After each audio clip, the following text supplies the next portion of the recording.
Tim Clouser and my colleague TJ Martinell have a podcast to share with you today. This is kind of keeping with this series of fiscal fallout stories that TJ has been writing on extensively, because the Washington state operating budget, I don't care where you come down, has exploded in the last 25 years. So they went back and looked all the way from 2001 up to where we are now. So 25 years, 30% increase seems pretty significant.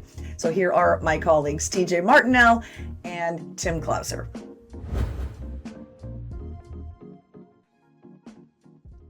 Welcome to another episode of Washington in Focus. I'm your host, Tim Clouser, with the Center Square's Washington State investigative reporter, TJ Martinell, here to talk about state spending at Olympia, where a report from earlier this week showed that since 2001, state spending has increased 230%. TJ, the Democrats said that they want to know what's going on here, but aren't they the ones in control of the budget? Yeah, I mean, to be fair, there was a couple of years where there was split rule. The Senate was controlled by the Republicans, and that was during the 2010s, and that's when there was a lot of very long budget fights, and there was also very long legislative sessions because they had to keep going into special session to figure out the budget issues. So, well, yeah, now just for context, the 230% is unadjusted for inflation, which we've seen like 50% inflation or 45% since 2001. So, but at the same time, still, if the budget had stayed at the same spending level, it'd be at around $45 billion per biennium, not the $80 billion. So it's the spending has still increased dramatically. Yeah, I mean, unadjusted for inflation, it's doubled. And what's also interesting is I think 42%, almost half of all that new spending was in K-12 education. So what really happened, it seems like, is that there was during the recession, the budget really kind of flatlined. They had to cut. It's not so much they cut spending, but they had to cut because they had expenditures that they couldn't afford because there wasn't any revenue for it. And then you had the 2013 state Supreme Court decision, the McCleary decision, that said that the state wasn't adequately funding basic education. The local levies, school districts were paying for basic education in part. And so the state said, you need to be taking on all that financial responsibility, which is why there was all those budget fights in the 2010s, because that was when people were talking about progressive income tax and saying we need it to fund basic education. And there were debates over that. There were discussions, and the Republican controlled Senate said, no, we're not raising any new taxes. And one of the reasons that they've gotten away with this stuff without is, in as much as they've raised taxes recently, during that time, they were also getting an incredible amount of surplus revenue or unanticipated revenue that allowed them to increase spending. And we're only now seeing where they're facing budget deficits, despite the fact that they're bringing in more revenue than they ever have before. So it's pretty remarkable, the transformation of these state operating budget.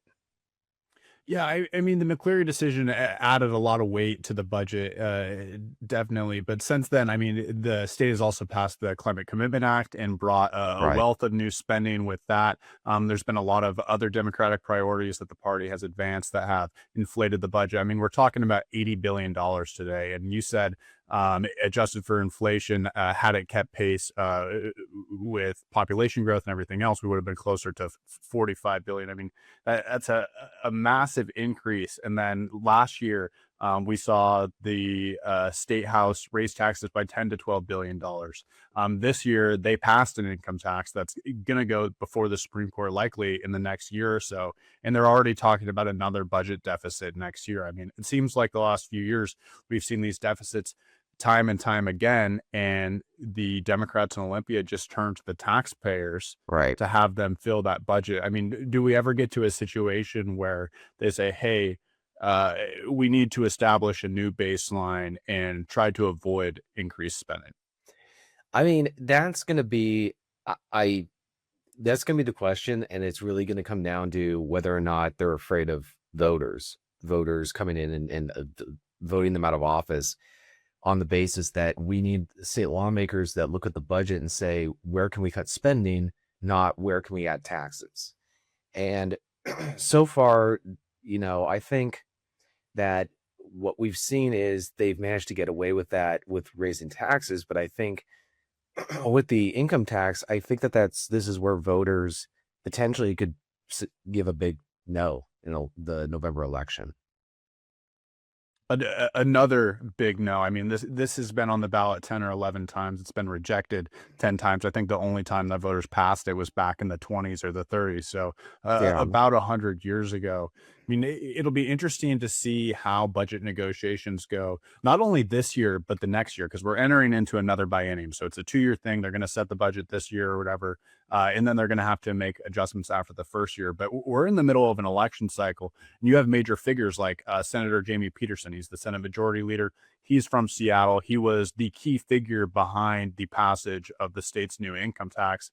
And he's facing quite a bit of competition on the ballot this year. I mean, the local legislative district, the Democratic districts in Seattle are endorsing his competitor, who is arguably a more progressive candidate, and said that the income tax didn't go far enough. So, I mean, you have figures coming into the state house potentially that are saying, hey, we need to put more money behind this. Meanwhile, we're looking at another budget deficit. And correct me if I'm wrong here, the state budget office didn't even put a number on it when they announced it last month. They just said, hey, we're looking at another shortfall. We don't know how big it's going to be, but tighten your belts.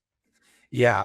I mean, that's kind of what's going on is we're going to have to wait for the September forecast, which it's very timely that it's going to be coming out right before the election, because what you'll probably see is you're going to hear two different narratives. You're going to hear a narrative from people who say, look at how much of a deficit we have. This is why we need this progressive income tax, or this millionaire's tax, this income tax. Then you're going to have people who are going to say, look at how much of a deficit we have, despite the fact they raised all these taxes in recent years. Why do you think another tax is going to fix this problem? Because if they couldn't figure it out, historic tax increases and record revenue levels, and they still have a deficit, and you've got two former governors, Governor Gregoire and Governor Gary Locke, saying, yeah, this at least Gregoire said this is a spending problem. And, Gary Locke has expressed concerns about the income tax. And so, it's difficult for people who are maybe relatively new to the state to understand how different the political narrative used to be in the state, where it would, especially in the 2010 initiative 1098, nobody wanted an income tax. No, even precincts in Seattle, I think there was one precinct that voted in favor of the income tax. Everybody else in the entire part of the state said no.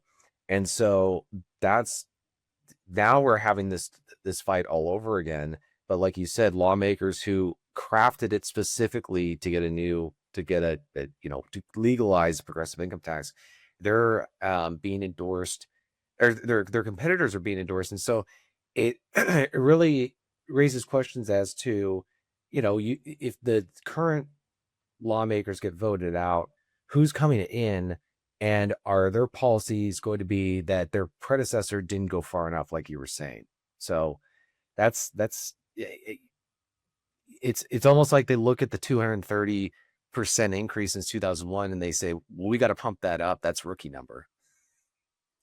And TJ, we're a few months out from the next state budget negotiations and them really crafting the budget for the next year or two. The process can feel pretty far removed for the average citizen. They see these people that, maybe they elected, maybe they read into them, maybe they didn't before putting them into office, but they see them as in control of state spending. Like, they can't really do much outside of maybe posting on Facebook or other social media platforms. What are ways that voters can get involved in the budget making process and make their voices heard, whether it be now or as we move into the next legislative session? Yeah. So, I mean, aside from following our coverage at thecentersquare.com, they can talk to their elected officials. They can go to tvw.org.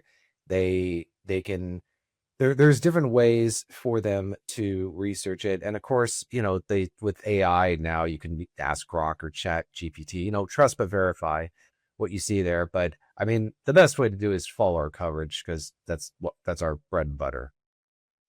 Well, TJ, appreciate you covering this, and definitely a topic we're going to keep our eyes on heading into the next legislative session. Anyone hoping to read TJ's stories and others from the Center Square, you can catch them at thecentersquare.com. Otherwise, thank you for joining us for another episode of Washington in Focus.